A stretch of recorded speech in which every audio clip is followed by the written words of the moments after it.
Marco, you're on your summer holiday from World Series and you're joining us today in the Lotuses. How are you finding it? Yeah, well, I just take some holidays days before the 2 days test with Comtech, World Series, and I was here with my friend Martin Donnelly, and he asked me if I want to try something, and I'm here with the BMW Series and Lotus Elise. It's very, very funny. And the cars are quite different to what you're used to, hey?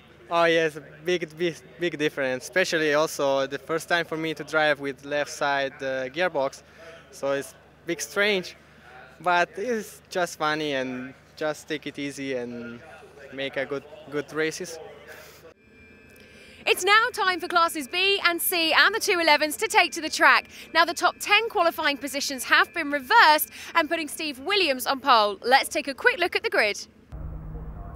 So that pole position for Steve Williams, just heading Gavin Kirby, Sean Bicknell, Chris Randall in a slightly different car than we've seen in the past, going down to see also drivers like Martin Donnelly in one of the 211s. Mark Gooday in another of the 211s, Andrew Kell, Doug Setters for Paul Bateman, David Harvey, and all the way down to Marcus Jewell, who had a great run earlier on in the Class A race.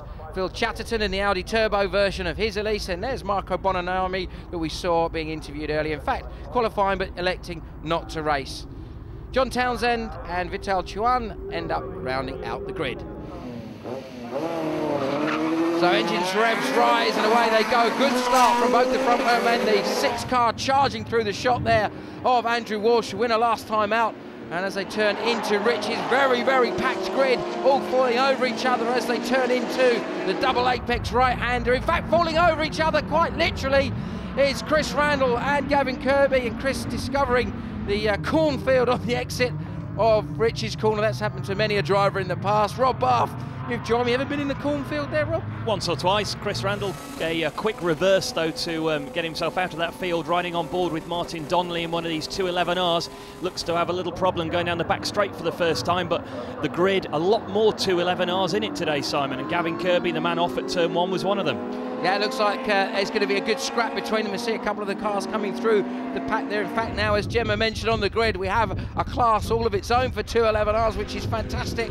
And Donnelly there looks like he's recovered. Seems to, whatever the problem was, seems to have cured itself. In fact, he was down the inside there. There, the silver car, the very distinctive blue and orange crash helmet that we've seen adorn him when he's been racing in Formula 1 in the past. Of course, a Lotus Grand Prix driver back in 1990. But at the front, it is already Andrew Walsh from 10th on the grid in that reverse grid.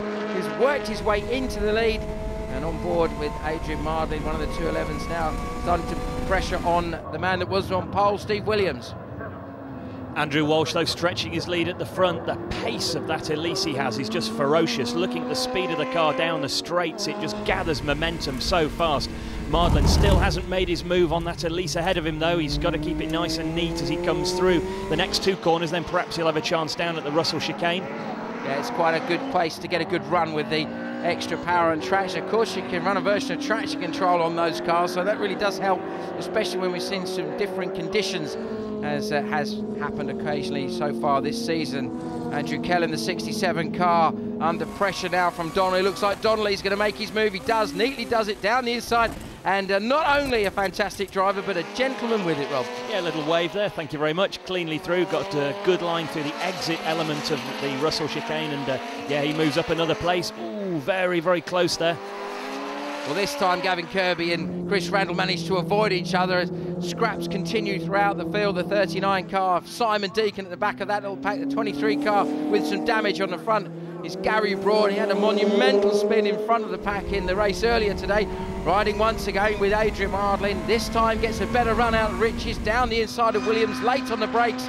Uses that fantastic braking system on the 211R and still gets a good run out of Sear. Not easy to do as we see our leader, Andrew Walsh, just driving away. Walsh has some pace, doesn't he? Little tail slide coming out of the S's and thunders down towards the bomb hole. Very, very quick indeed. Cutting back to Mardlin, though, you can see he's still being troubled by Steve Williams there in the very distinctive yellow car.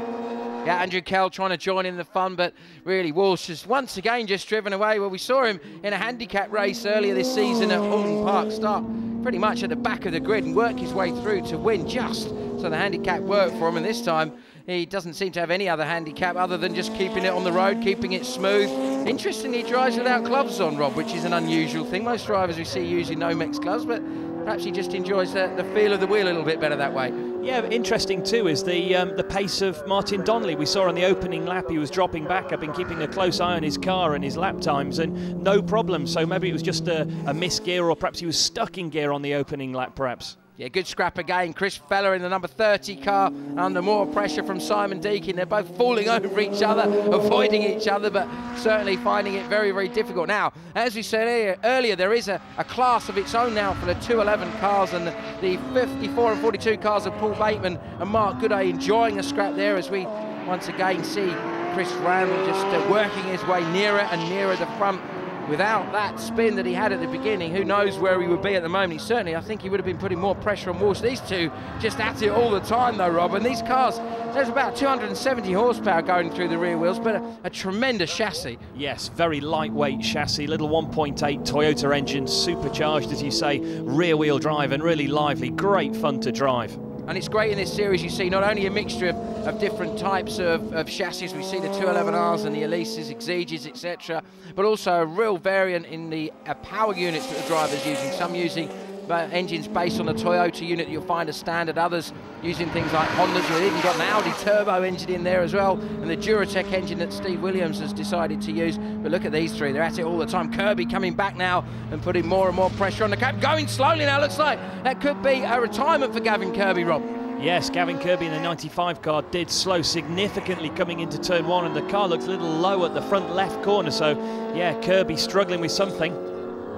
But the scraps continue, and throughout the pack we've got a mixture now of these guys with the more modified, the more developed cars, and some of the standard cars that we've already seen racing here this weekend at Snetterton. Really is quite literally the home of Lotus here, with Wyndham just up the road where the factory is based. They have their own fantastic test track there at Hetherland. All the greats, just think of some of the names that have been around that circuit over the years: Jim Clark, Mario Andretti, Ayrton Senna. But these guys now scrapping for their own bit of history, and it is going to be, I think, Chris Randall is just about going to get a run on Chris Headlam and get the job done as they come down into the S's at the end of the straight. No, I think Headlam just about managed to keep him behind. Yes, Simon, it is worth remembering that Chris Randall has come from 4th position on the grid into the cornfield, big spin to the back, and he's now going for 2nd place, and he's done it at Coreham. Not usually an overtaking place there, but he covered the inside well and holds the position as he comes out of Russell, so up to 2nd place. 42 and 68, that's Mark Gooday and Phil Chatterton being shown the naughty boy flag, the warning flag, perhaps for corner cutting.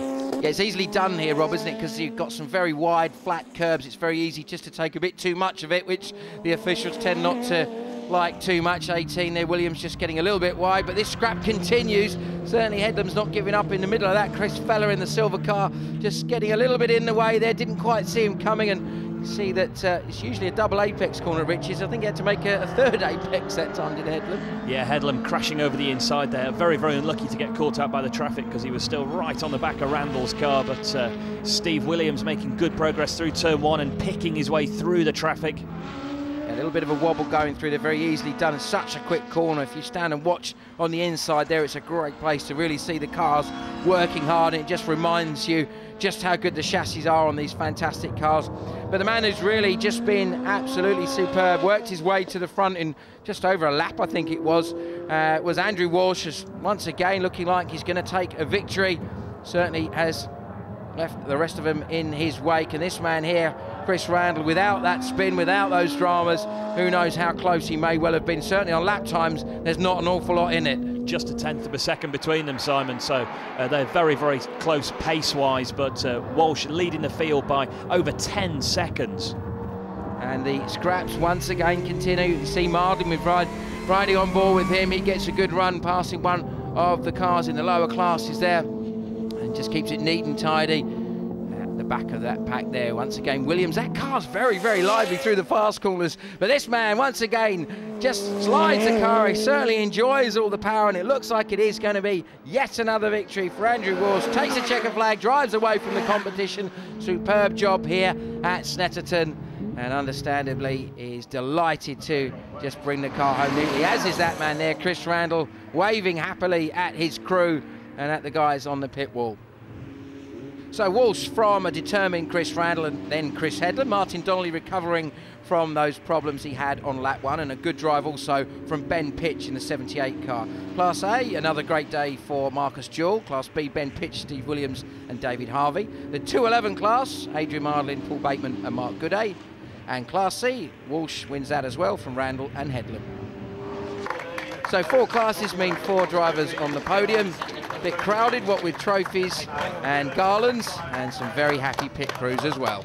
You started fairly close to back, but you pulled up quite nicely through the field. Yeah, it was quite good actually. I mean, obviously a lot more powerful cars on the straights, but the little Elises, when they're light, you know, can carry the corner speed. So it was good. Ben, did you enjoy your race? Yeah, it was another fantastic one. Thanks, Gemma. It was excellent. Really good fun.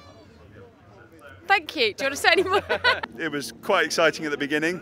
I had a 211 in front of me at the start that I had to get past, and he kindly decided to drive into the cornfield on the first corner.